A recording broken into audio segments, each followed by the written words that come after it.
All right, everyone, welcome to another exciting episode of the Bulletproof Entrepreneur Podcast.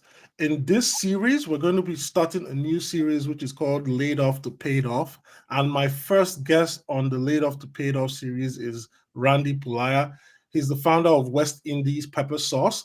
Randy is a corporate executive who spent many years in corporate until he got laid off in early 2024. And then he now decided that, you know what, rather than me going through the hamster wheel of being in corporate and letting someone else be in charge of my destiny, I'm going to take my destiny into my own hands. And then he launched a consumer business, which is the West Indies Peppa Sauce, and it's been growing like crazy ever since. So I'm pleased to have Randy on the podcast today to tell us a little bit about his entrepreneurial journey, how he got started with this business, and how the business is going so far. So with that said, Randy, welcome to the podcast. Hey, thank you for having me here. I really appreciate it. So, Randy, so I talked a little bit about your experience in corporate. So let's dive into, your background and your backstory before you got laid off. Yeah. Well, for me, my background is a very untraditional path, right? So I'm a first generation American born in Richmond Hill, New York. So the heart of the Caribbean community. When I went to the University of Florida, when I graduated, I started in the corporate sector. I worked for HSBC, UPS, DHL Express, so a lot of Fortune 100 organizations across the board. My primary skill set was as a consultant, right? As a sales consultant. So it's really having those discovery conversations, understanding how businesses are operating, understanding their goals, looking at how we could help improve revenue, manage costs, and mitigate risk. So my background, I think if you were to kind of lump it up, it's very much e-commerce as a background, understanding like global trade, right? So companies are importing their products from respective countries around the world, very complex supply chain, and it brings it back to the US. They have a warehouse, and obviously they have multiple warehouses. They have an e-commerce website, and they're going B2B. So I work with a lot of Fortune 100 organizations, as well as the SMB market. So mid companies such as West Indies Peppa Sauce, who were starting up in a respective region, and I would go in with my team and make recommendations so they can make informed decisions to achieve their business goals. So the background is quite diverse, and I've been a part of different industries within that scope. So your main skill set was, like we talked about earlier, was in logistics and e-commerce space specifically, correct? That is correct. Yes. Okay, great. So now take us through what happened earlier in the year when you got laid off. Because I've been looking at your LinkedIn and your background. You've been director, manager, you've risen through the ranks of, obviously it shows that you have a wide variety of skills and you've been doing great at the job. So what happened that led to the layoff earlier this year? Do you have any idea? Yeah, 2024. We're in November of 2024, right? So I look at the 2024 market as the year of layoffs, right? It's all about cost cutting, right? You have inflation going through the roof, uncertainty with interest rates and kind of like the job market. It wasn't a shock for me. You could kind of see a lot of the players across the board, the bigger companies across the boards making those layoffs, right? So for me, when that happened, was I shocked? Yes, I was a little shocked, but it's something to be expected, especially within the 2024 market, right? So, and it's happening from all the big brands, UPS, Amazon, Deloitte, KPMG, down to that small to mid-size market businesses. So it's a really challenging scenario because you have one side as an employee, of course you're impacted, but then you have to look at it from another perspective. It's a Business. it's a business decision, right? Like at the end of the day, it's what does our runway look like? Mm-hmm. People are not buying at the current moment or so they have to kind of just scale back, and it is a theme that's certainly happening across the US market. Mm. And okay, so it's a theme for this year. Prior to you getting laid off, have you experienced that, or were you on the other end where you were like laying someone off? Yeah.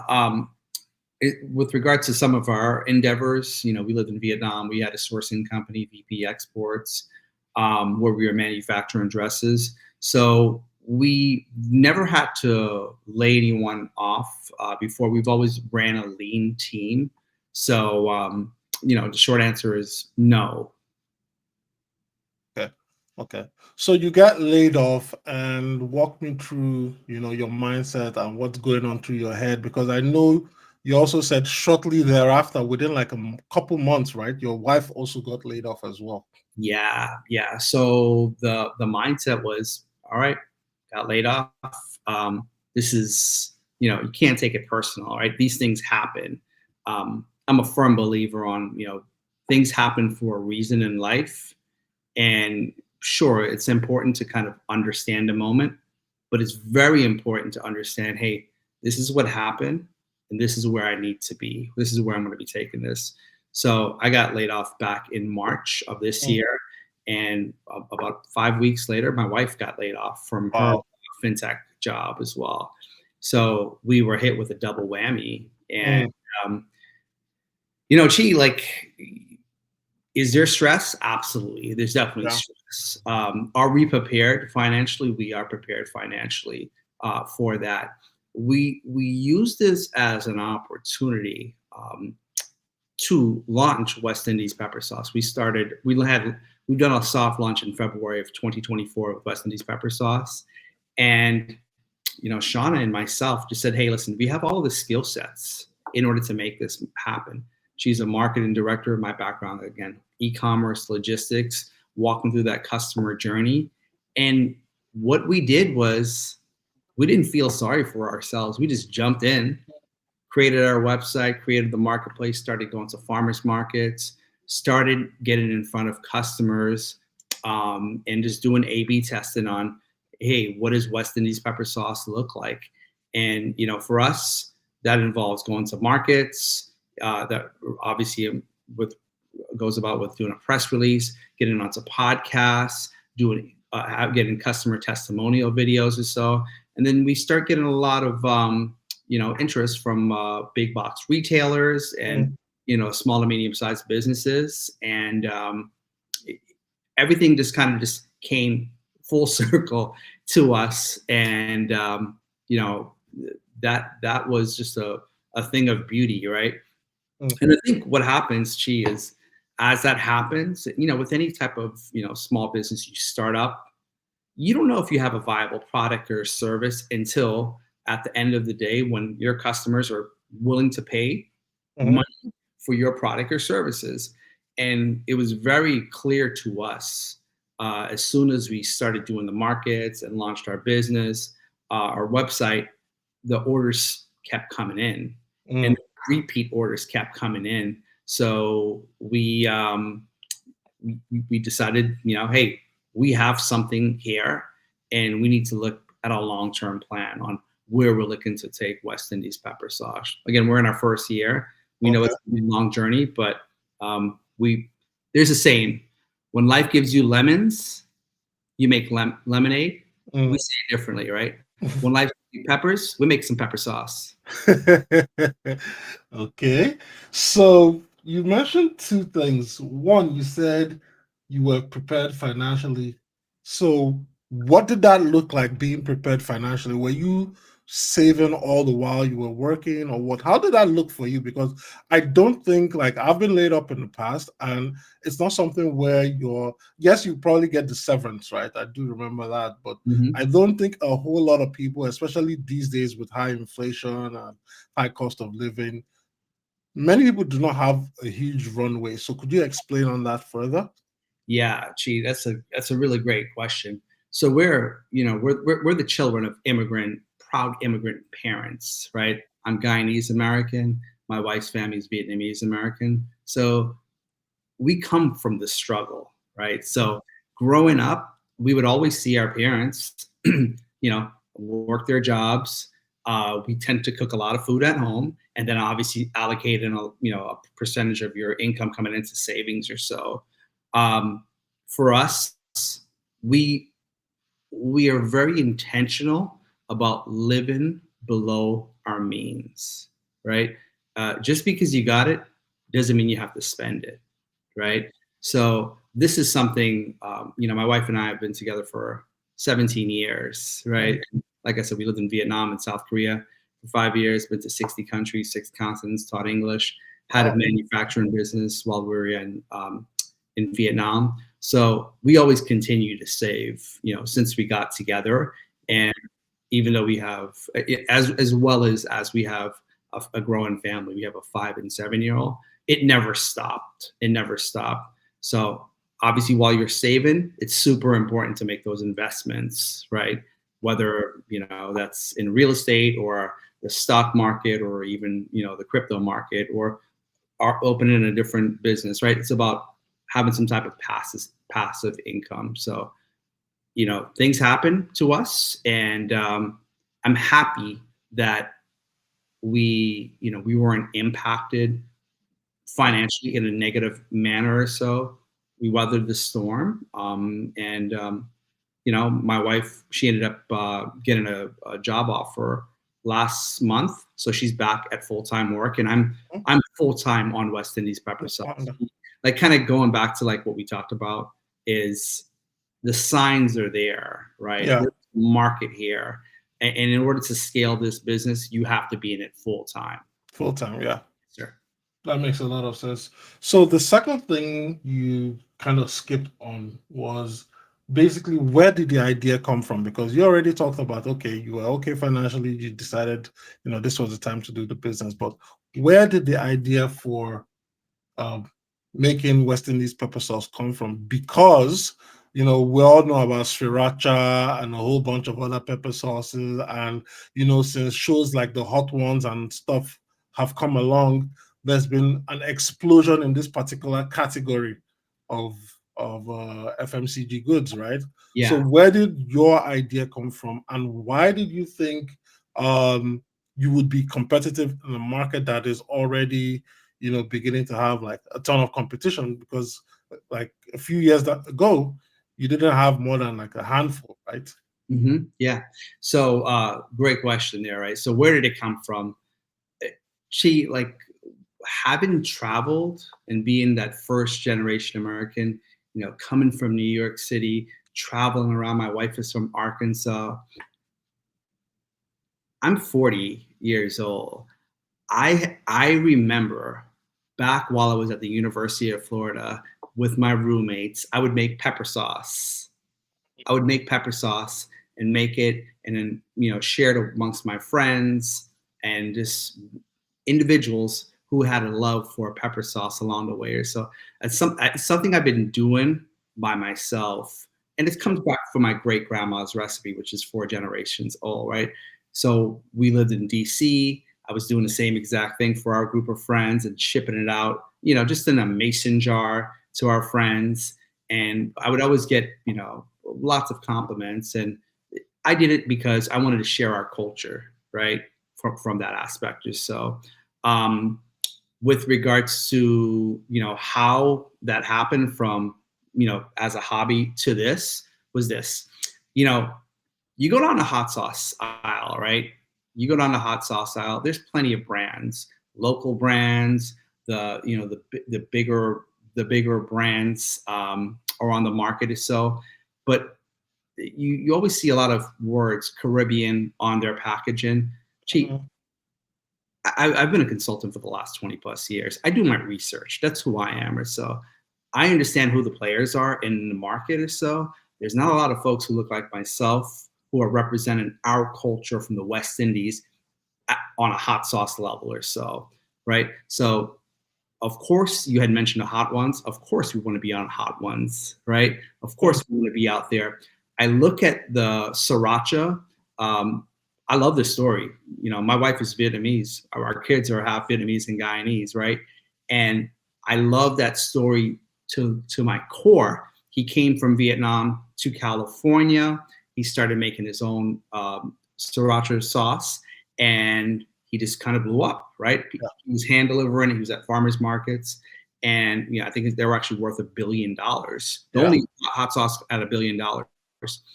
Fast forward to kind of like, how do we feel where we can compete? Gee, it's very evident. I'm a data guy, right? So if you look at the current state of the hot sauce market, it's currently valued at $3 billion, right? By 2032, it is set to be at 10.2%. Sorry, it's set to be 10.2 billion dollars. So there is growth that's happening there, and on an annual basis of growth, it's looking to grow about 10.6%. So where do we see ourselves, in this competitive field? What I'm hearing from the ground floor from a lot of customers as we're doing a lot of the markets and selling our products and having these conversations is people want authentic brands, right? When they taste our pepper sauce, we have 2 flavors right here, red and yellow. What they tend to say is they tend to taste it and stop, and I could see the smile on their face, and they share a story, a very personal story. Randy, your pepper sauce reminds me of when I was a little boy growing up in Jamaica. My grandma used to make pepper sauce just like this.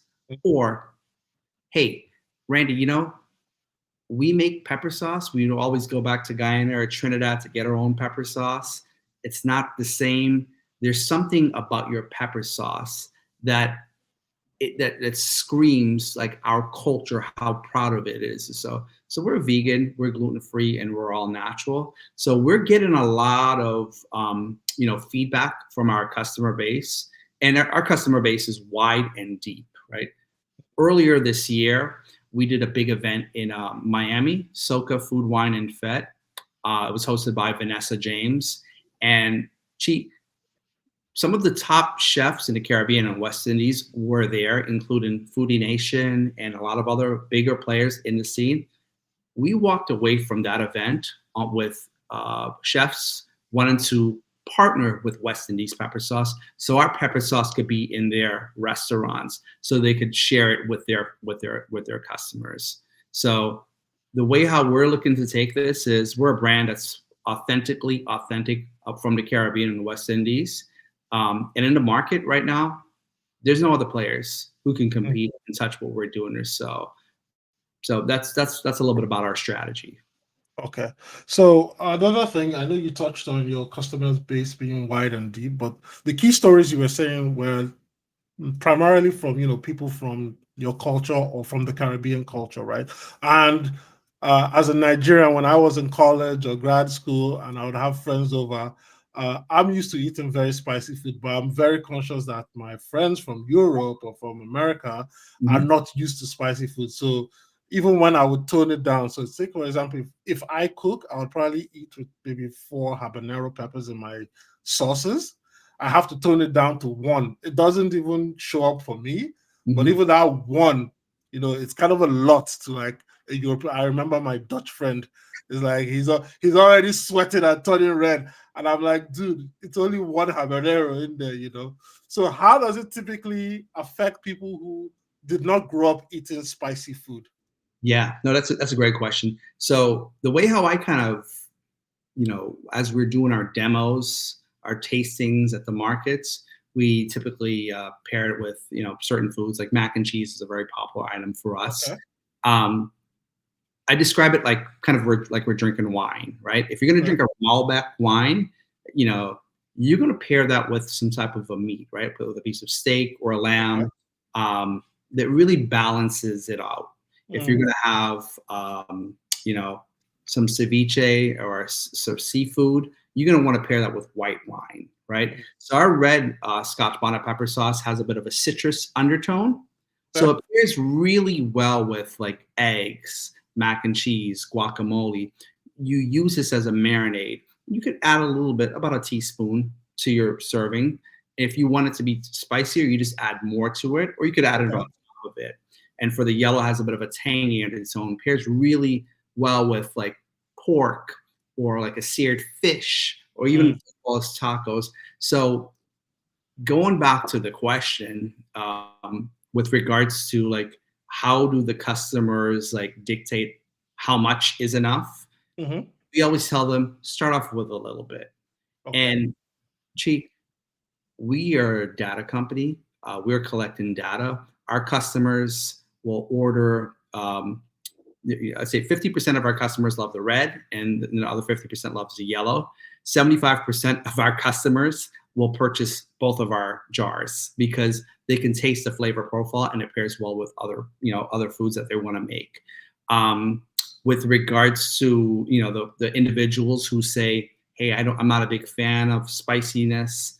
I don't like that. I don't like flavor." And we're very much a flavor. We have flavor and we have that kick. It's a Yeah. Scotch bonnet kick. Mm-hmm. Um, those are the best customers, Chi, because our typical reorder rate is every 32 days.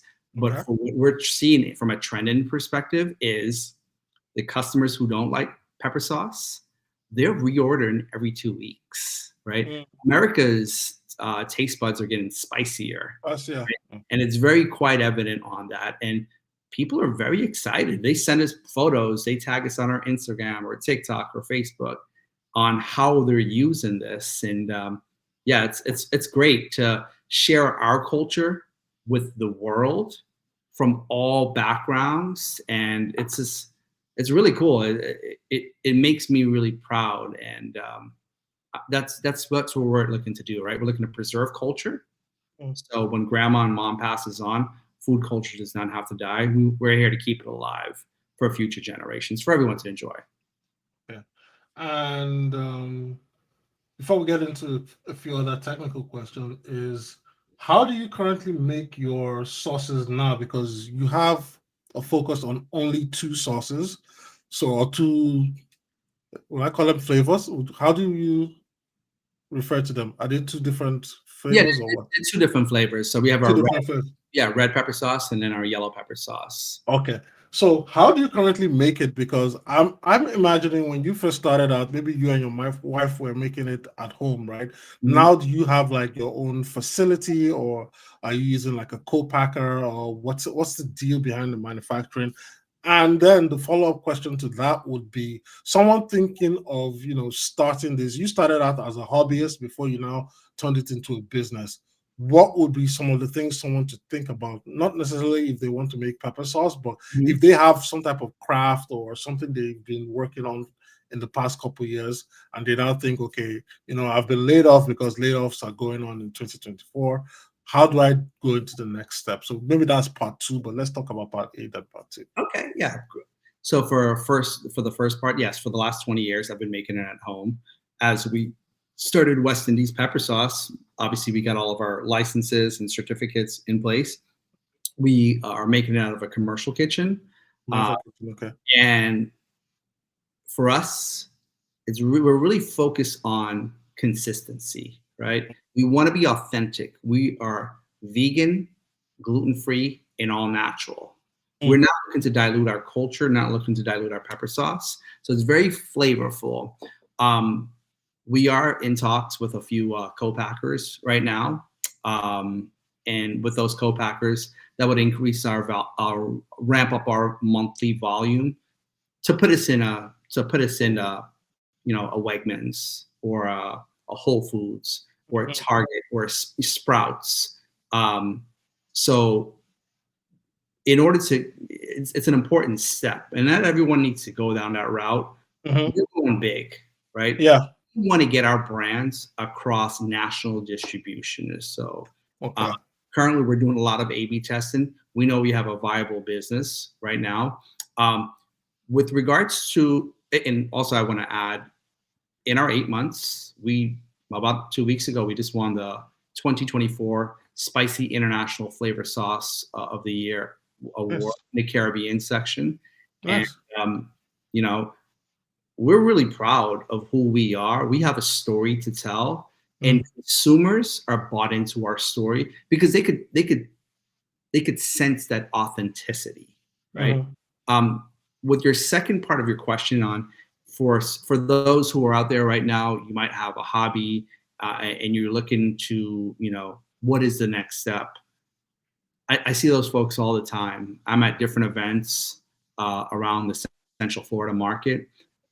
I would say to those individuals, you got to think about what is your long-term plan? Where do you want to take your business? Do you want to be just local to your central, to that particular market, or are you looking to just be on online and service a niche community, or are you looking to take it, from a national distribution perspective?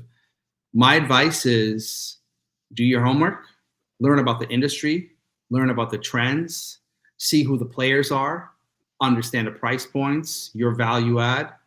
And, my biggest thing, what I tend to say is you have to understand your why, right? Um, and I pull that playbook from my 20 years of being a sales consultant. If you don't understand your why, you do not know where you're going. And our why at West Indies Pepper Sauce is very clear. It's to preserve culture for future generations to enjoy it. So when grandma and mom passes on, food culture does not have to die. We're committed on keeping that alive. So for those who are working on, their craft and they're looking to start something, do your research. And before you jump in and take a big bite off and, secure retail space and manufacture and warehouse space, go test the markets. That's the smartest way to do it, right? I look at a lot of brands who have exited and sold for 3, 4, 5, $600 million. They all started their business at farmers markets. Yeah. And the next question would be, you've been in business for 8 months now. How's there's no need to get into specific your private company, right? But how are you operating right now? Are you profitable? Is it still break even? What's kind of like the back end looking like in terms of like the financials without getting into specific numbers? Yeah, being 8 months in, we are profitable. I Okay. think by month 3, we Really? were able to recoup all of our costs from a startup perspective.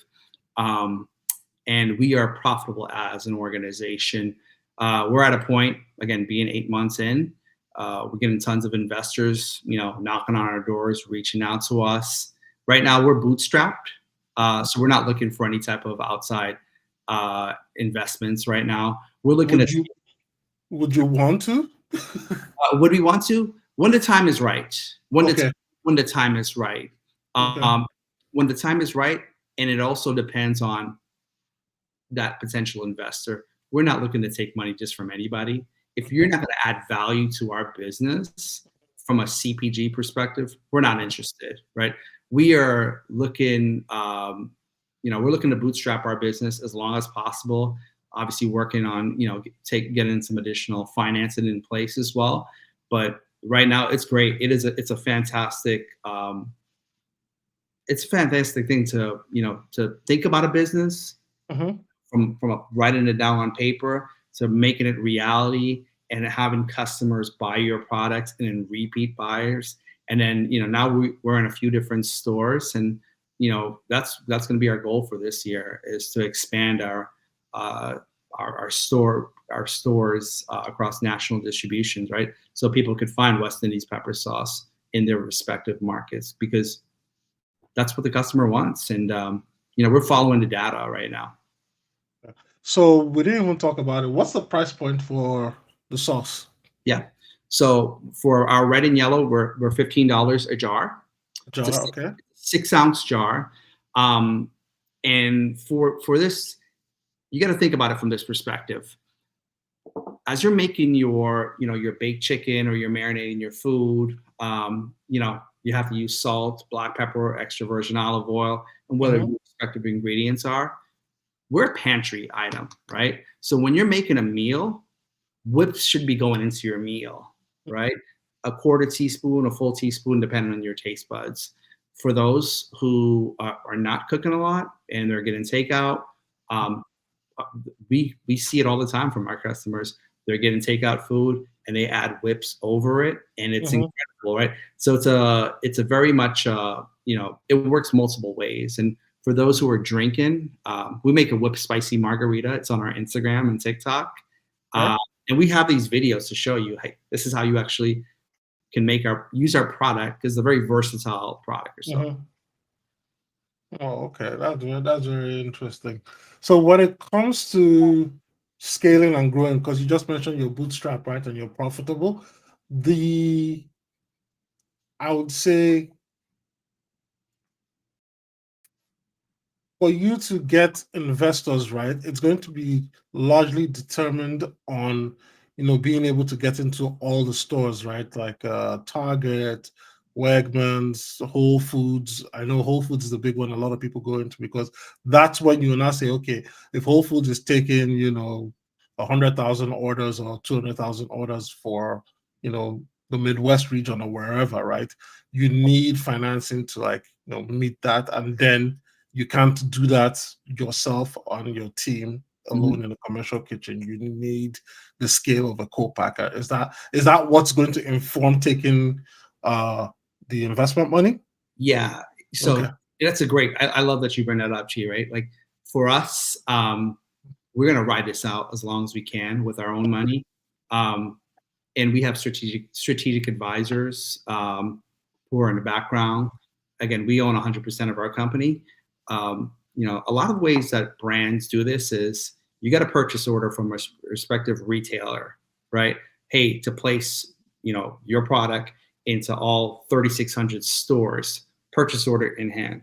You could then take that purchase order to a financial institution and get financing upfront on that, right? So, but the best way to look for money is, from what I'm hearing from my advisors and a lot of folks in the industry, is the best time to look for money is not when you need it, it's when you don't need it, right? So we don't need any money right now, so we are having conversations. So when we do come across a big opportunity, we're ready for that. We're ready for that, and we're not going to stumble upon that, right? A lot of this is, you got to be proactive, right, as opposed to reactive, right? The best way to take your company down is to be reactive, right? It shows that we're prepared. We're proactive, and we clearly have a lot to learn, Chi, but we're trying to be as proactive as possible across all aspects of our business.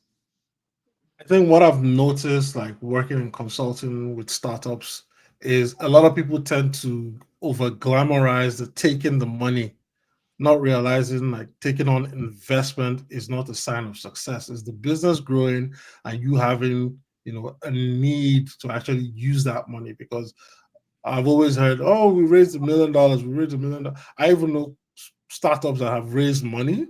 Until date, there's no viable traction in the market.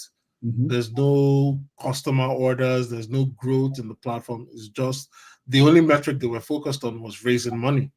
And you have to wonder, are you doing this just to raise money's sake? And if you fail, what happens? There's no recourse to the action.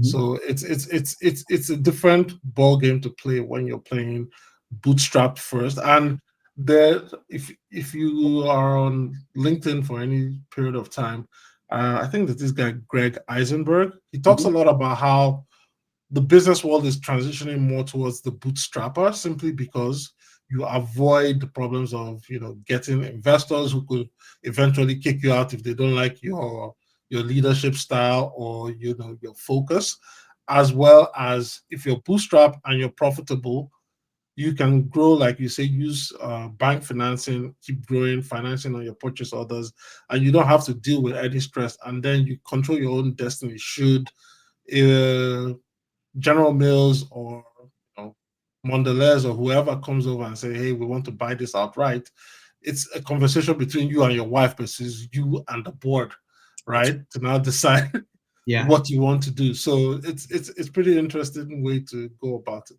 Yeah, and G, like one of my good friends sent me an article yesterday. it talks about the layoffs for 2024, right? So the data is really interesting. I'm a data guy. I follow the data. 62% of folks who've been laid off in 2024, again, according to that article that he had sent, are now business owners. What you're seeing, G, is a big shift on, we understand the labor market right now, inflation, the state of companies doing layoffs. I mean, you turn on the news, you read, New York Times, the Wall Street Journal, any credible publication across the board, you're seeing layoffs across the board, right? So there's things happen in life for a reason. You got to be grateful for the opportunity. I'm very much grateful for this. And we talked to a lot of different business owners, right? Big owners who have, been in the national distributions to a lot of the retails that we had alluded to earlier. And some have taken a lot of investments and others have been taking a dime, right? So I see it from all angles, right?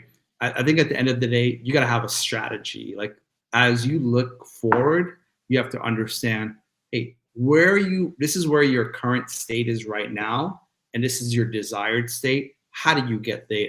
How do you get there and work your way backwards? So, and I love the fact that you just talked about that. Just because that you're getting money from an investor, does that not,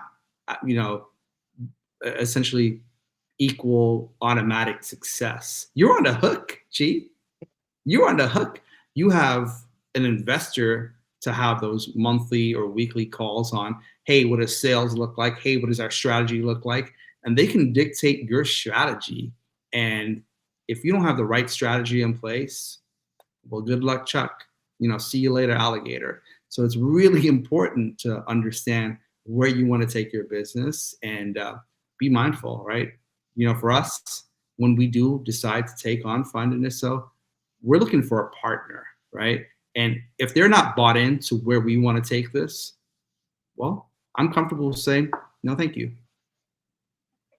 So we've talked a lot about the operations, started the idea. Now let's talk about what most people don't like to talk about, which is basically what are some of the mistakes you've made thus far? Because I'm sure with every entrepreneurial venture, there are always mistakes, and you're still 8 months in, you're not even a year in, right? So what were some of the biggest early mistakes you guys made when you said you're going to do this? Yeah, I love this question, right? This is something that we tend to think about all the time, right? Like, what can you learn from? How can you learn from it, even if something didn't go as the way you planned? I would say, from a branding perspective, it took us well over a year just to work on our branding before we get started with West Indies Peppa Sauce. And we really didn't think about, like, what does that full product line look like? So we ordered labels, right, for our respective jars. And now we have 2 flavors, right, a red and yellow. I wish we didn't order as many labels up front, right? Because we're having to do another variation of our labels or so. It's going to be very similar, but now we're going to be able to be a little bit more strategic, right? As we're placing those orders. Any successful business out there, from Amazon to Fastenal to Walmart, it's all about managing costs. Yeah. You can manage your costs, your chance of success goes up exponentially, right? So we're very mindful on where we're going and what money we're spending. So I would say that's something that stands out for us. So it wasn't a big snafu, but it was small. But Yeah. that was one thing for us that really, that stands out. Is so, we're not paying for any type of social media influencers or any of that, any additional services. We did our website ourselves. We manage our social media ourselves. We reach out, from a PR perspective on our own aspect, do the sales, we manage the market. So the label scenario actually is what stands out to me. That's probably our biggest setback, but it's in the grand scheme, I think it's peanuts. Yeah. And I think that's a good point you just made where you said you manage everything yourself, because a lot of people now feel, oh, I start a business, I need to like staff it, right? I need to get a social media manager, or I need to pay influencers. When in the early days, you literally are the brand.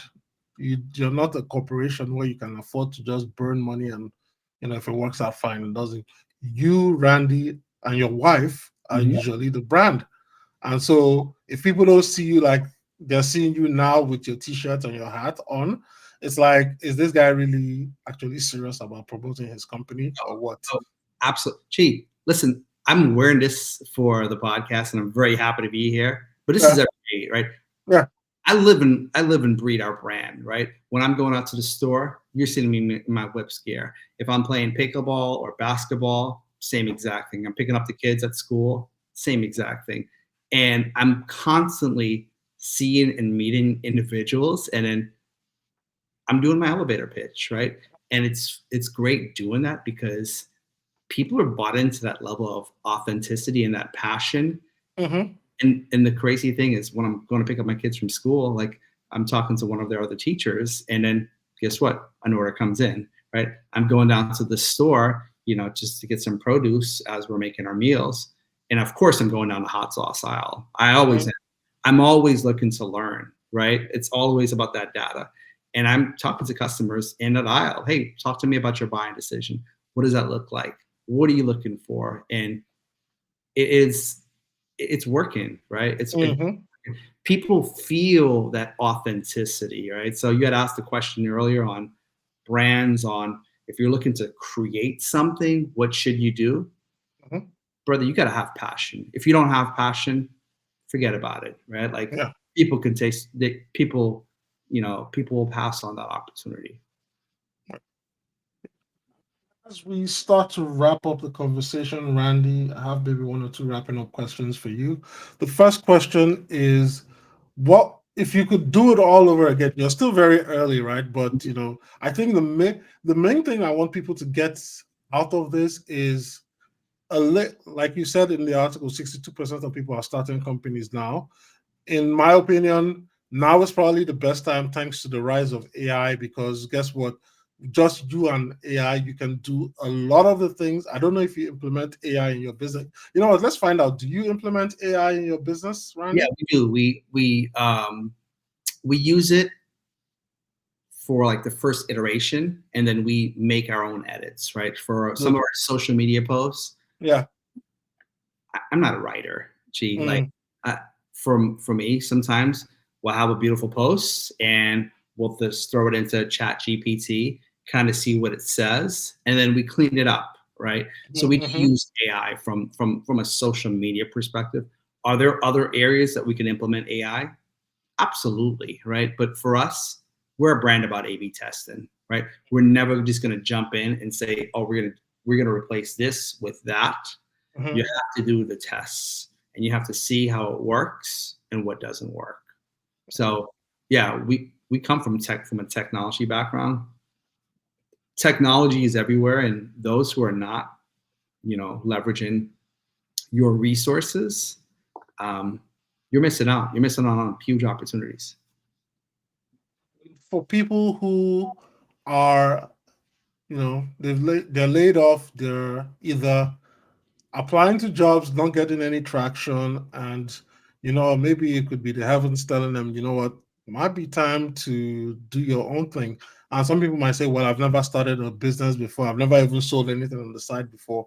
What would you advise those people to do? Because it's one thing to, you know, lose your job and try to get another one and you can't, and then now try to shift your mind from, okay, I've been an employee all this while, maybe this is the time for me to start doing something. How would you advise that person? Because you had a ton of experience running stuff on your own, but now this is somebody who might be brand new to this entrepreneurship world. Be prepared to work. Be prepared to work, right? There's no time to relax. I mean, of course there is, right? But be prepared to put in the hard work, right? You're going to give up a lot of, events that you're going to be missing out on, dinners with friends or different events on the weekends. we get our kids involved, right? So our kids are 5 and 7, Jace, and we get them involved into the business. And as a dad, I'm How do you get it, bro? they're 5 and 7. I'm so proud of our kids. I'm so proud. Like they're having conversations with us on, hey, we should think about doing this, or hey, we should come up with these different products or so. Mm. Um, and we are going to be coming out with 2 other products or so, a hot honey and a hot agave over the next couple Oh, 60 days or so. Um, and that actually came from our kids, right? Having a see. brainstorm session or so. Um, we weren't going to go down that route, and again, we learn from our kids, and our kids learn from us. So, you know, I want to share that story. It's really important. But going back to anybody who's looking to start up any businesses, so it's a lot of work, right? Be prepared to wear a lot of hats. Celebrate the daily wins. You have to celebrate the daily wins. Be kind. Be kind to yourself and others. And I think if you have that conviction and you believe in it, man, just go and go hard. But I would end on this note. If you're set in your ways and you think your way is only the right way and you're not willing to be flexible or change or pivot, that might hurt your business in the long run, right? That might, be the difference between a successful business and an unsuccessful business. So you kind of have to be nimble, but be flexible, and hear what your customers are saying. Now I'm curious, what's that brainstorming session like with your kids? How did you come up with the new flavors that are coming out? Well, we were just having dinner, at our dinner table, and yeah, we were just having a meal, and uh, of course, we have a roadmap on what we want to do, where our products are going to be. Our products are going to be very representative of the Caribbean and the West Indies. So we're going to have a jerk sauce, a curry sauce, a green season, and some premium spices. That's where we're looking to take our business. But we were just, I think we had chicken wings, and I added, some honey and some of our pepper sauce. And our son was like, "Dad, you have a hot honey." And we were like, yeah. And he was like, you should create that. And our daughter obviously seconded that. So we started, doing some research. Uh, and, you know, we are about to perfect our recipe. It's a very big part of the industry right now. And for us, we're all about culture, right? Mhm. Preserving culture. That hot honey and hot agave, it's not cultural, but it's Okay. trend. But Yeah. it's so good. It's so good. We want to bring people into our brand from multiple ways, right? Whether it's a Mhm. honey or a pepper sauce or some of our other products or so. But I love our kids. My wife and I are so proud of our kids, and we we take their feedback.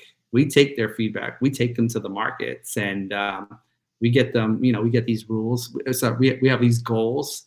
Hey, if you could get 10 people in, you know, then you get your iPad, right? Or you're able to get an allowance, right? And it's kind of great seeing our kids do that because they're very bubbly with their personality, and you know that's who we are. That's what we're looking to represent as a brand, Yeah. um, and that's it.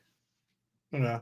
And I think it's also funny that you mention, experimentation and listening to them, because sometimes it's like it seemed like an off the cuff comment that you could have just like, that's fine, but you actually like, you know what, let's see how this will go. And it just goes to show you that with these type of things, sometimes you might not know where inspiration might strike, right? So I'm kind of very impressed that you guys decided to focus, because a lot of the times most businesses, if you're starting up, they will say, hey, let me make 5 or 6 or 7 different type of sauces and whittle it down, versus you starting with 2 and using those 2 to actually grow the brand to now expand to 4 more sauces, and then looking towards the jerk, because you could have easily started with the jerk sauce, which Sure. is everybody loves jerk. I love jerk. I use jerk all the time, right? But you decided to go a different route and now grow into that, so that way at least you have a customer base that's funding the growth of the business. Yeah, no, and absolutely. We're a brand about, we want to be fast, but sometimes it's important in life just to slow down right? So we don't want to have too many SKUs across our board. SKUs kill businesses, right? Yeah. Yeah. You got to think about it from an operating perspective. You're creating jars, labels, ingredients, production, logistics. You're holding, and then you're selling that, right? So for Yeah. us, we're starting off slow. It's very evident, in our 8 months, we won the 2024 Spicy International Flavor Sauce of the Year from the Caribbean. Mhm. We won that by doing our hard work and people liking our pepper sauce, right? Mhm. If we were to come out with like 7 other flavors or so, it wouldn't be the same, right? Mhm.